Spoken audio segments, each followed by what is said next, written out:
الشيطان الرجيم بسم الله الرحمن الرحيم وصلى الله على سيدنا ونبينا محمد وآله الطاهرين اللهم صل على محمد وآل محمد. Assalamu alaikum, dear brothers and sisters. Yesterday we wrapped up the discussion on what was the discussion yesterday? I don't remember myself, but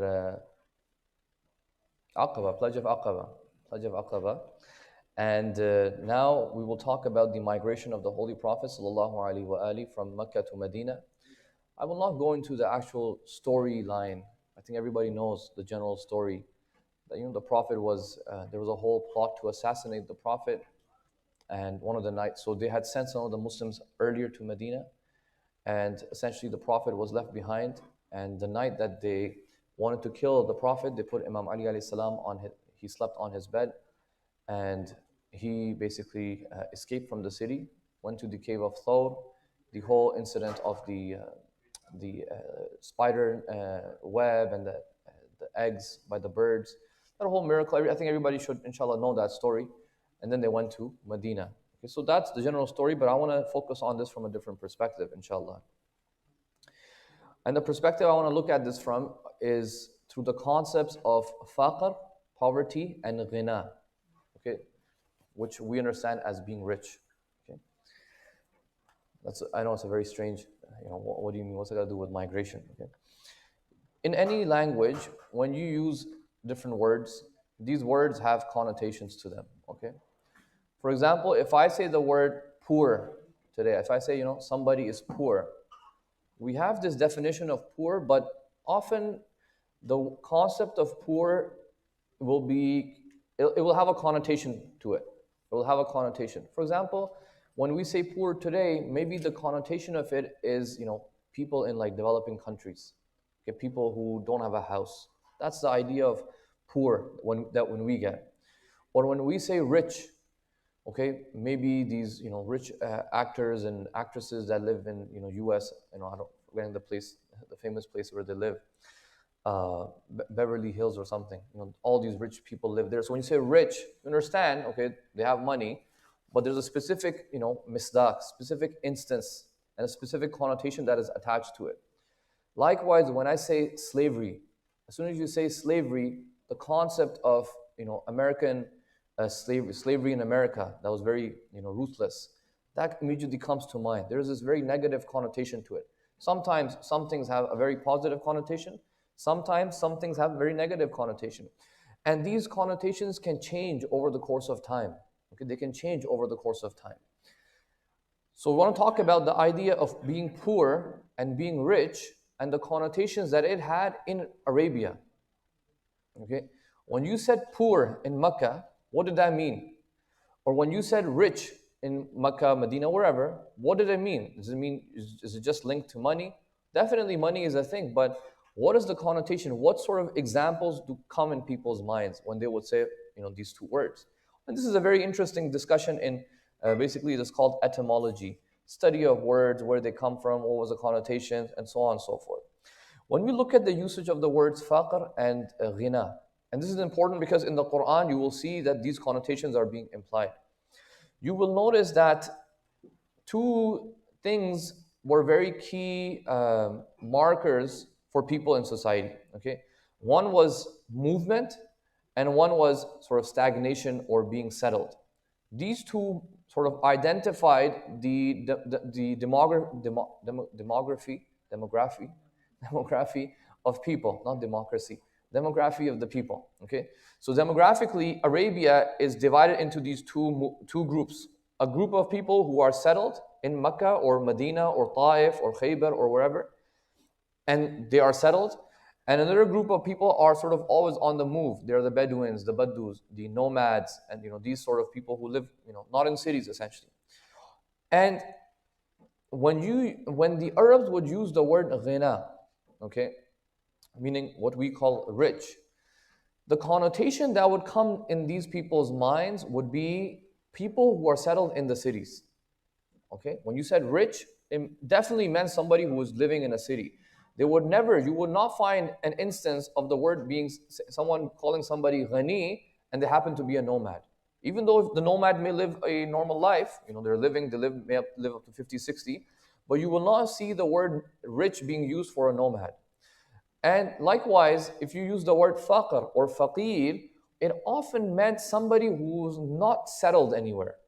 Somebody who is sort of on the move, okay? Somebody who is just continuously moving. So, for example, when you look at the cities where you have agriculture, trade, farming, so Ta'if, I had already mentioned, Ta'if, Medina, these two sort of cities, and Makkah, it is these people who are going to be known in society, like the expectation that society will have is that these people are the rich people.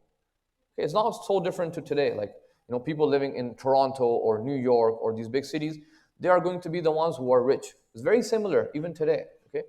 So this is the situation in Arabia. So ghani means rich, but somebody who is settled, okay? Why are they called ghani? Being settled implies a sense of predictability. Okay, when you are settled somewhere, okay, when you say want to immigrate to Canada, want to get settled over there. Settlement implies a sense of predictability. You know what to expect tomorrow. Alhamdulillah, we go to bed and Allah blesses us tomorrow with another day and we have a routine. This is which will result to being ghani, self-sufficient. Okay, it doesn't always have to be with money, but this sort of self-sufficiency. But when you are a Bedouin and a nomad, I went to a place called basically Lorestan in Iran, the place called Shiraz, okay? And if you Google Shiraz Canyon, you will be pretty surprised. It's a very beautiful canyon in Iran, really beautiful. Like, you would be surprised this is Iran. Over there, they have, Iran has like one of the highest nomadic populations. So, I went with two of my friends, and lo and behold, we wanted to see these nomads. So we actually chilled with these nomads for like a half a day. And you can tell, like, the way they live, they're there, the women are on one side, the men are on the other side, the kids are there bringing the rocks and, cutting the wood. It's a really interesting lifestyle. They brought us into their tents, the chawal, the roti, they made it right away. But one of the things they would always keep saying is that, that you would notice in their language a lot of trust in God. Allah, God will give, because they actually don't know what's going to happen tomorrow. They don't know if in the nighttime a wolf may come and eat their sheep. They don't know if they will even find water tomorrow. Okay? So they have this unpredictability in their lives. And this unpredictability is what's going to be, give them the title of faqir or fuqara, unstable. Okay? Now let's look at the Quran, and I will show you something very interesting. And if you look at the translations of the Quran, you will see how the translators translated this. Look at Surah Al-A'raf, ayah 92. الَّذِينَ كَذَّبُوا شُعَيْبًا, those who rejected Shu'aib, كَأَن لَمْ يَغْنُوا فِيهَا. If you look at the word yaghnu and you say كَأَن لَمْ يَغْنُوا, it's always as if it's saying, they were not sufficient. If you look at the translation, it says, those people who rejected Shu'aib became as they had never lived there. Yaghnu in the Quran, كَأَن لَمْ يَغْنُوا فِيهَا, as if they never lived there. Okay, and then so on. Surah Hud, ayah 68. كَأَن لَمْ يَغْنُوا, this is talking about the Thamud. كَأَن لَمْ يَغْنُوا فِيهَا أَلَا إِنَّ ثَمُودَ كَفَرُوا رَبَّهُمْ أَلَا بُعْدًا لِثَمُودَ. As if so Allah punished them, and He made after the punishment, the place became as if كَأَن لَمْ يَغْنُوا فِيهَا, as if they never lived there. And likewise, another Surah Hud, ayah 95, same thing. كَأَن لَمْ يَغْنُوا فِيهَا أَلَا بُعْدًا لِمَدْيَنَ كَمَا بَعْدَتْ ثَمُودَ, as if they had never lived there. So, do away with Madian as it was with the Thamud. Okay? So you see, the word yaghnu, ghina, in the Quran has been used in the meaning of living, as if they were never settled there, as if nobody ever lived there. Okay? There's, in basically, in this etymology that I was talking about, how do they figure this out? How do they know the connotation of 1400 years ago? How do they figure these things out? You must be wondering. Maybe some of you are wondering. Maybe some of you don't care. I don't know. But it was interesting for me. The way they figure these out is that they actually have to go before the Arabic language. And the Arabic language is part of what they call the Semitic languages. In this specific research, they even have to go actually before the Semitic languages, which is called the Afro-Asiatic languages, which is all the North African and South African. Because look, they have a lot of evidence to show a lot of interrelationships between these languages. So they try and figure out the history of these root words, original root words before the Arabic language, and what did it mean in the Semitic languages? What did it mean in the Afro-Asiatic languages? And in these early languages, when you look at the word faqr or faqir, you will see what it is being used for. It is used for things which are basically left hanging somewhere. Okay? Something that you just hang. That was the word faqara was referred for this. For example, in some of the African languages, the word faqara or faqir was used to mean clouds. If you look at the clouds, they're just hanging. You don't know where are they going to go, anywhere. You have no clue. Something that is not settled, something that is left hanging, or something that is on the move. This is called faqir or faqara in these old languages. When they would come into the Arabic language and the Arabic would adopt them, these connotations would remain there. This is, by the way, these type of discussions is very important to understand the Quran. I'll give you guys just a side thing on a side note, just because it's so cool and interesting. Some of you may find it interesting. We have many ayahs in the Quran that start with La uqsimu. La uqsimu, bihadha al-balad. Okay? La uqsimu bil, khunnas, for example. La uqsim. In the translations, every single translation that you will read, it will say, I swear by this balad. La uqsimu bihadha al-balad. I swear by this balad. Even a normal, Pakistani child will tell you that la in Arabic does not mean I swear. It means I don't swear. Right? Every translation says, I swear. If you look over here, they did another analysis very recently, a couple of years ago, on the word qasam. It's very interesting.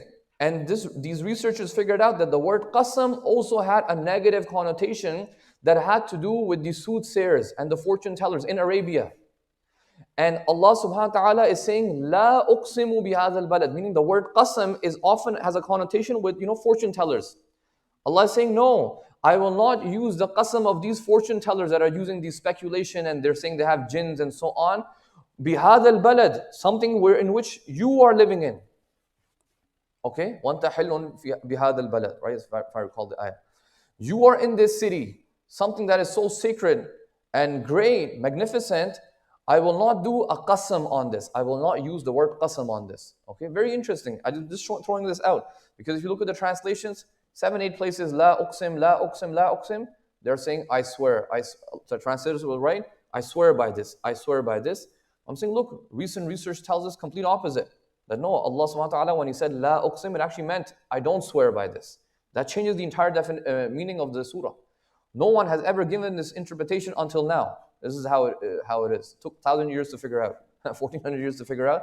Maybe the early companions knew this, but it got lost when these meanings changed. Okay? Now, when the muhajirin, so let's bring it back to the discussion of the hijrah.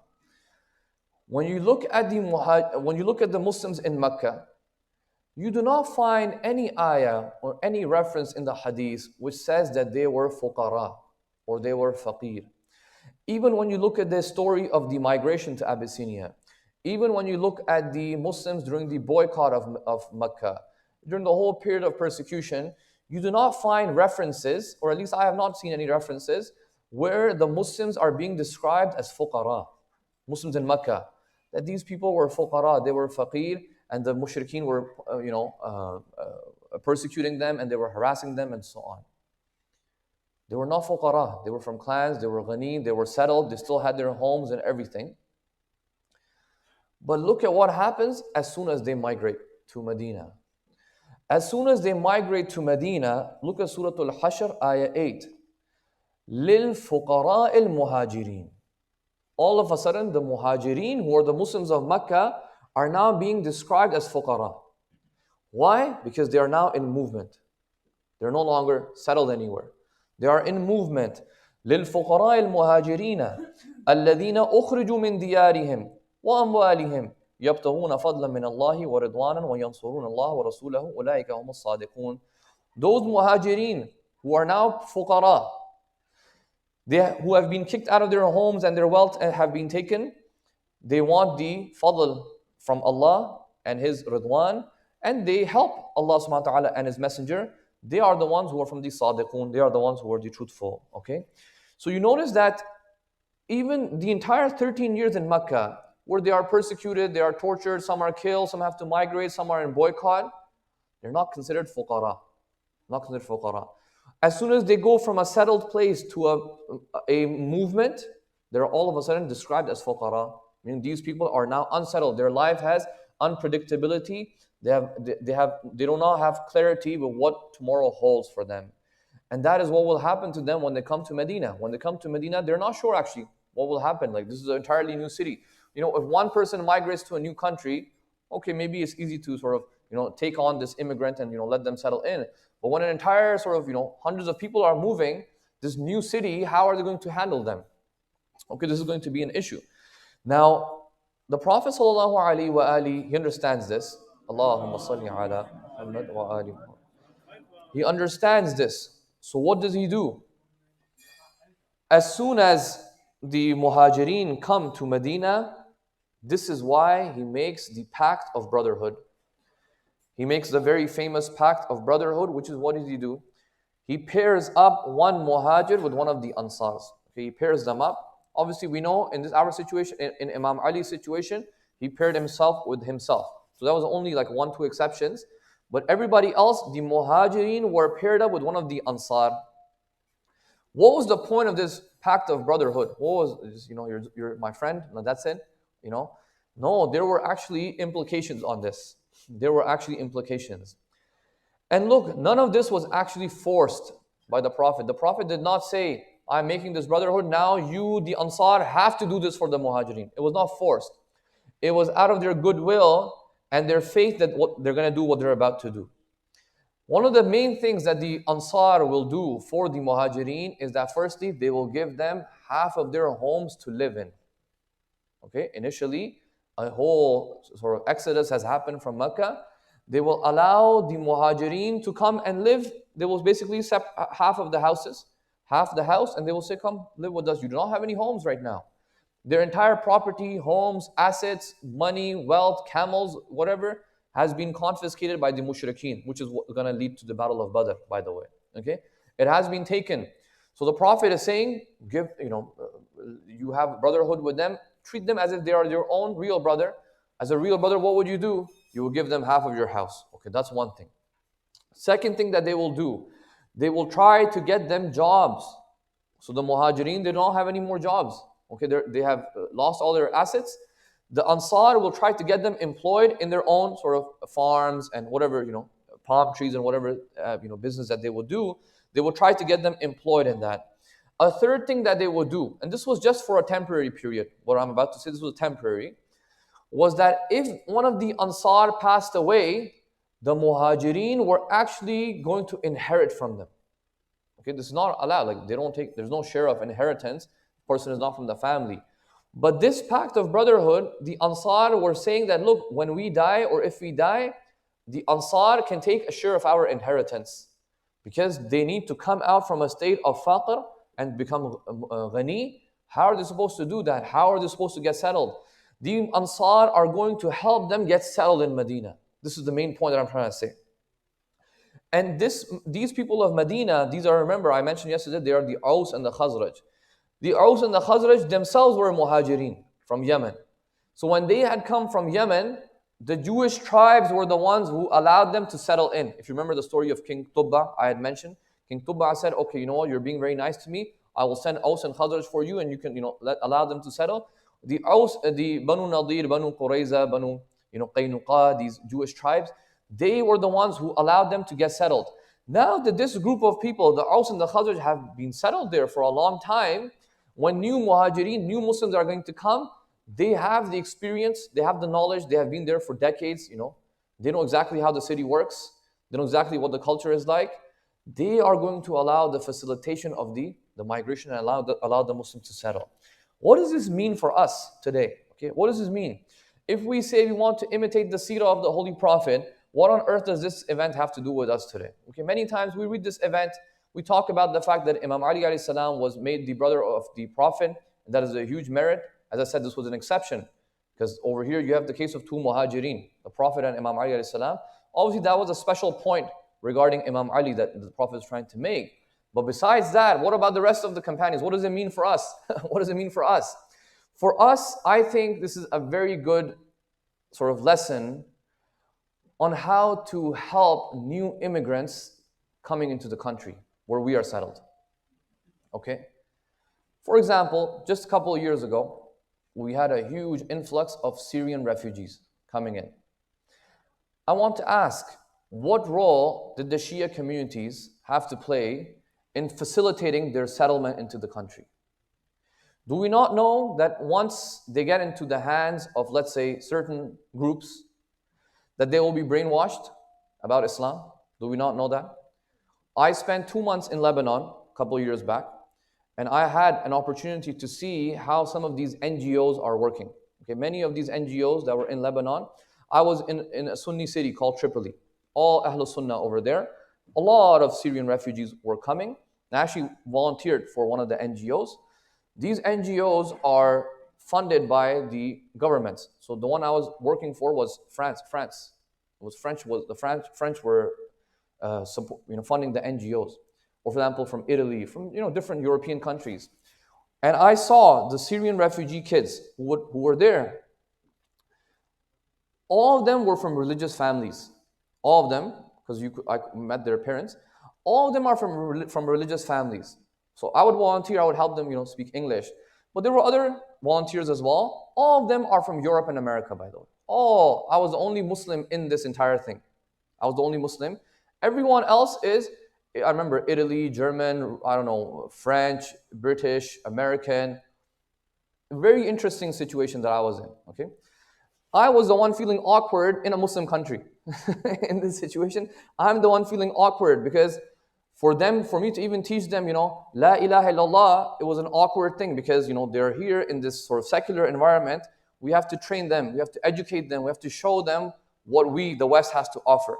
Anyways, these kids will probably get brainwashed in a couple of months to a year.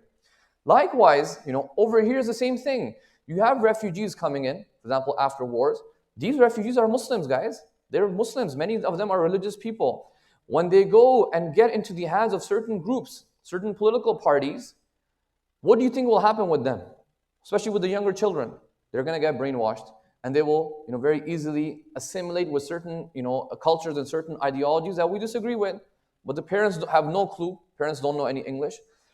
Okay, fine. This is, let's say, Syrian refugees. What about Shia Muslims that come and immigrate to the West? To Toronto, let's say. Do we, as a community who have been settled here for now many years, 30, 40 years, many of us have been here, the Shia community is here for 30, 40 years. Do we have any structure in place to allow for the facilitation and the sort of assimilation and also for the settlement, an easy settlement for new immigrants that come into the country? Do we have anything? Do we even care? Forget, do we even care? Do we even realize that this event of the migration and the pact of brotherhood, besides the fadila of Imam Ali, which is the main point, also has a lesson for us. The Seerah has a lesson for us, guys. When we limit to just the fadila, okay, what does it mean for me today? Why are we ignoring the entire event? Why are we doing that? Why do we have to limit the Seerah to just theatrics? I do not understand this concept. We have to understand, when the immigrants are coming in, many parents are unsettled. They do not have financial stability. They do not have jobs. The Seerah, the Prophet is telling them, give half of your homes. I'm not saying do that. I think that's way too high of an ideal for us. It's way too high. I don't think we will ever be able to get to that level. But look, these are the Sahaba of the Prophet. They're doing this. The Ansar, they're doing this for them. And their homes are not like our homes, by the way. If anyone has seen the homes of that era, it's very tiny homes, 1-2 rooms. Okay, and many stories will happen in Medina, women and men, mahram, not mahram. That's why the ayah saying, tell the wife, speak behind the curtain, because it's very small places. It's very small vicinities. It's not, five bedroom homes and stuff. In those homes, the Ansar are giving them space to live. This is the makarim al-akhlaq. The Prophet is coming to do, do takmeel of makarim al-akhlaq. This is the ideal, this is the epitome that he is setting. I'm not saying do this because we cannot do this right now, but I'm saying at least think about it and let's see what we need to do now to at least work towards that way. If we are not going to work towards that way, then Imam Sadiq alayhi salam's famous narration, if of your days are equal and you have not seen any improvement in your second day, then death is better for you. Then death is better for you. You might as well pray for your demise because you're not progressing anywhere. The more you stay in the stagnation, you're incurring a loss. This is why Imam Sadiq alayhi salam said that. So look, this entire migration is telling us how the Prophet is facilitating for new immigrants. We thought maybe there's nothing about immigration policies in the Seerah. Well, here you go. The entire event is teaching you about immigration policies and how to assist and facilitate the bringing in of newcomers in a city. As a Shia community, as a Muslim community, we have to think about these things. We cannot allow for our own people who are coming from Pakistan, India, Afghanistan, Iraq, whether they're coming from war-torn countries or whether they're coming just for whatever other reason, we cannot allow for them to come and then either they themselves get misguided or at the very least their children get misguided. If their children get misguided, Aslan, you are not adding any value to the community. Their immigration is not adding any value to the community. I'm repeating this 2-3 times. The immigration that they are doing is not adding any value to the community if the children are going to get lost, if the parents are going to get lost. Religiously, I'm talking about. We have to think about these things very, very carefully, and we have to have a strategy for these things in place. Okay, inshallah. Look what happens, and this is why Allah subhanahu wa ta'ala says in Surah Al-Hashr, Ayah 9, He says, وَالَّذِينَ تَبَوَّأُوا الدَّارَ وَالْإِيمَانَ مِنْ قَبْلِهِمْ يُحِبُّونَ مَنْ هَاجَرَ إِلَيْهِمْ وَلَا يَجِدُونَ فِي صُدُورِهِمْ حَاجَةً مِمَّا أُوتُوا وَيُؤْثِرُونَ عَلَى أَنفُسِهِمْ وَلَوْ كَانَ بِهِمْ خَصَاصَةٌ وَمَنْ يُؤْقَ شُحَّ نَفْسِهِ فَأُولَٰئِكَ هُمُ الْمُفْلِحُونَ. As for those who had settled in the city and embraced the faith before the arrival of the Muhajirin, as for those who had settled in the city, those who were in the city, meaning the Ansar, they love whoever does hijrah to them. The Ansar, they are looking forward to them. They look at them with love. Never having a desire in their heart for whatever of the gains is given to the Muhajirin. Meaning when the new Muhajirin are coming, they will be given stuff. They will be given some place to live. They will be given some financial assistance. They will be given jobs and employment. Marriages will be happening between the Muhajirin and Ansar. Allah says in the Quran, they never had a desire that, why are they getting all this privilege? Why are they getting all this benefit? We want this. They never had this. They gave the Muhajirin preference over themselves, even though they were in need at times. Even though, وَلَوْ كَانَ بِهِمْ خَصَاصَةٌ, even though they may have some need, they said, no, let's sacrifice for them. And whoever is saved from selfishness of their own souls, it is they who are truly successful. Allah subhanahu wa ta'ala says, these people are the successful one.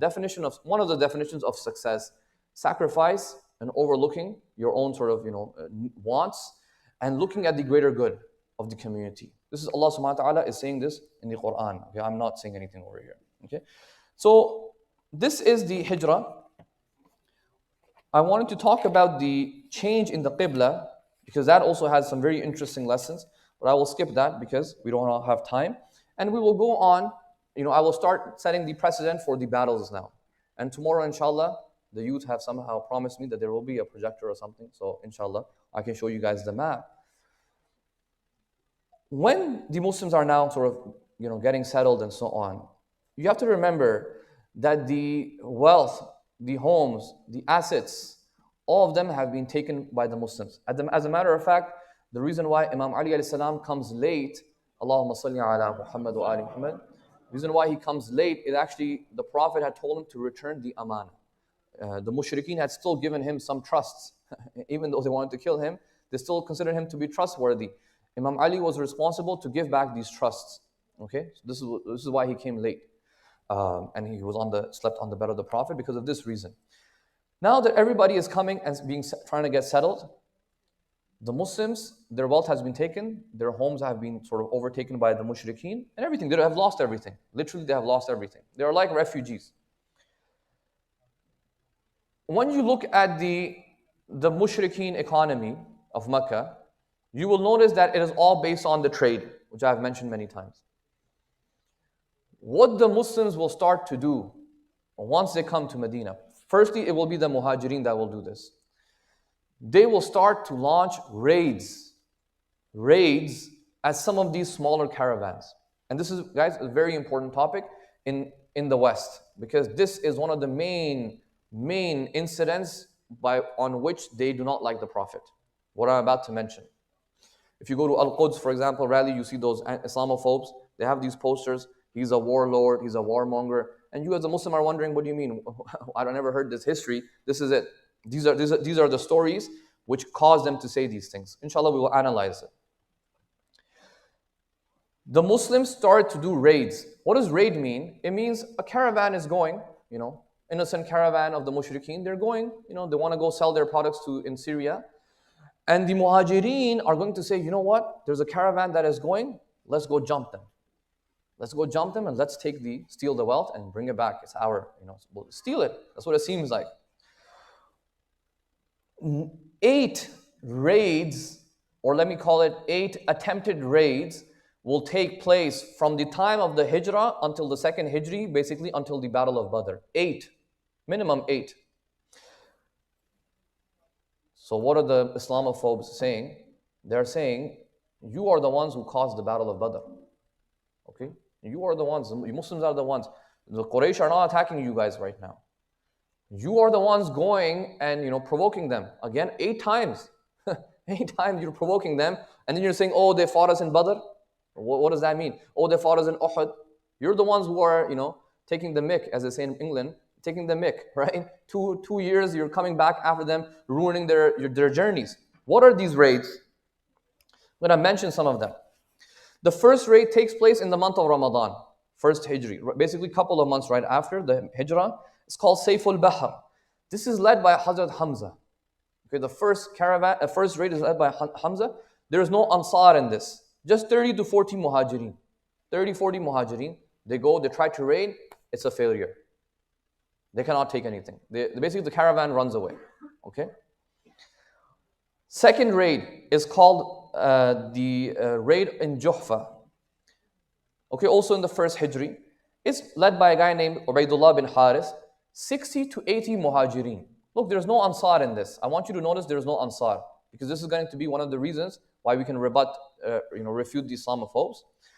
60 to 80 Muhajirin, they go and they try to take the caravan, loot the caravan. They fail. Okay. Third expedition is called the Kharrar Expedition. It's led by Sa'ad bin Abi Waqas. This is in the month of Zulqa'dah, also near Juhfa. Juhfa, by the way, is Ghadir. That's Juhfa. Where Ghadir Khum is, that's Juhfa. 20 Muhajirin. 20 Muhajirin are going. They're going with their weapons. They want to actually loot the caravan. Again, failure. Fourth expedition, this time the Prophet will also join. Okay? This is called the Wadan Expedition. Okay, the Wadan Expedition. This is in 12 Rajab, 2 Hijri. 70 soldiers from the Muslims. Okay, 70 soldiers. And they say in this one, there were also a couple of Ansar. What happens in this one? The Prophet leads the caravan, leads the Muslims, and they get to Wadan, which is the area. The Quraysh, they had spies. By the way, inshallah, I want to show you guys the map tomorrow. You will see there's a whole spy network between Makkah and Medina. There was basically people in watchtowers. Everybody was watching from the mountains and so on, without binoculars, but they were observing. Everybody knew what was going on. It was a very interesting tactic going on. The mushrikeen, they figure out that the Prophet is waiting, so they take a detour. So they are on the 70 Muhajirin who are there to raid the caravan. They cannot take, nothing happens. It's a failure. The caravan is a failure. The raid, sorry. But the Prophet is able to make a treaty with one of the Bedouin tribes. It's called Banu Damra. He's able to make like a contract with them. That look, we will protect you, you give us protection. So this positive thing came out of it. Fifth raid is called the Bowat Expedition. Also led by the Prophet. This time, 200 Muhajirin and Ansar. Okay? The Quraysh is led by Umayyah bin Khalaf, who was the previous owner of Bilal. Umayyah bin Khalaf is the previous owner of Bilal. Once again, they figure out the 200 Muslims are waiting. They take a detour. Look, guys, 5 expeditions, all of them are failure. Okay? You will notice why the Badr will become a huge victory. This is all leading up to Badr. 5th one, failure. Sixth one is called Gazwa of Safwan. Okay. Basically, what happens here is there's a man by the name of Qurs bin Jabir al-Fihri. He's a mushrik from Makkah. He goes on the outskirts of Medina. He takes some of the camels of the Muslims, and he basically kills them. Killing a camel is like, damaging somebody's Ferrari or something. The Muslims are not upset. Okay, so basically, Prophet sent 70 men to go chase after Fihri, but this guy was really quick. So he went into this valley called Safwan. In the maps, inshallah, maybe I can show. Went into the valley of Safwan and he basically dipped. He escaped. The Muslims, 70 Muslims could not chase him.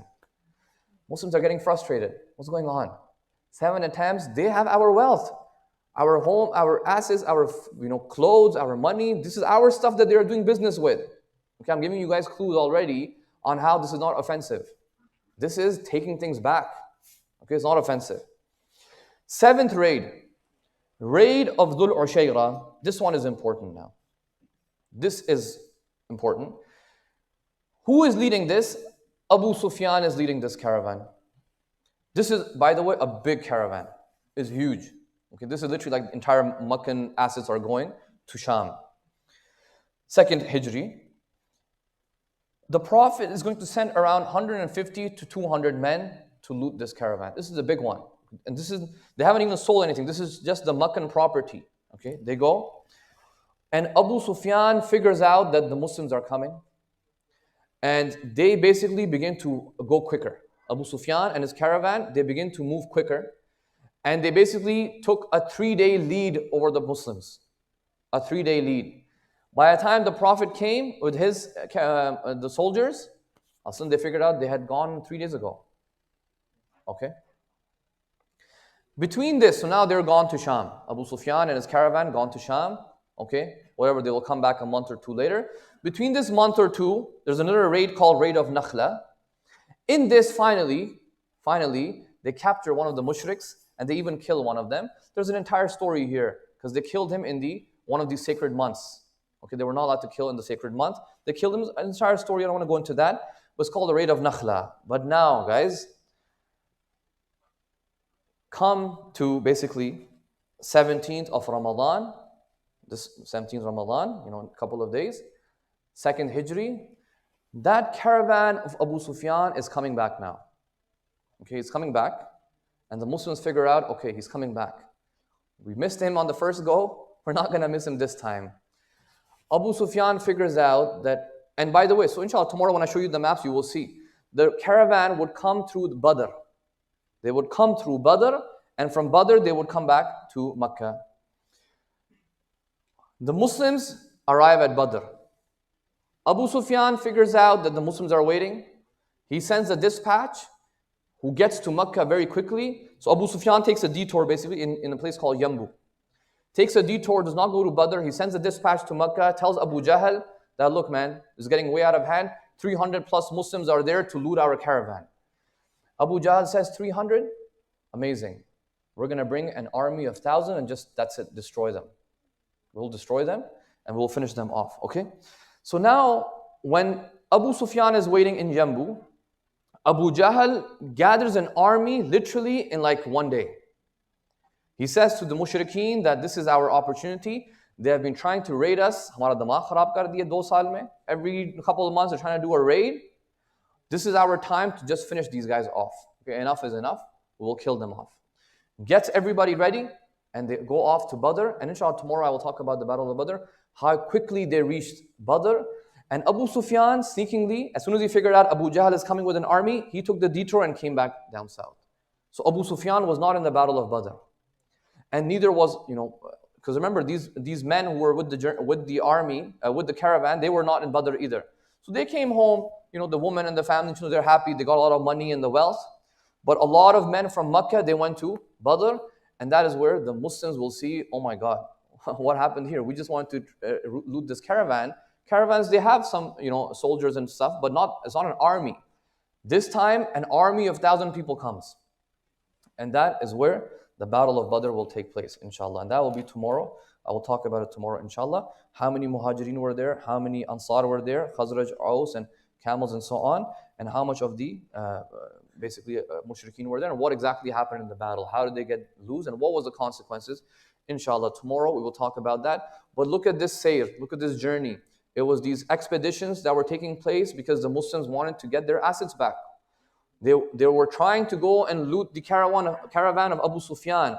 Abu Sufyan was able to escape, and Abu Jahl basically is the one who cornered them. Abu Jahl was coming as a hero, that this is going to be an easy victory.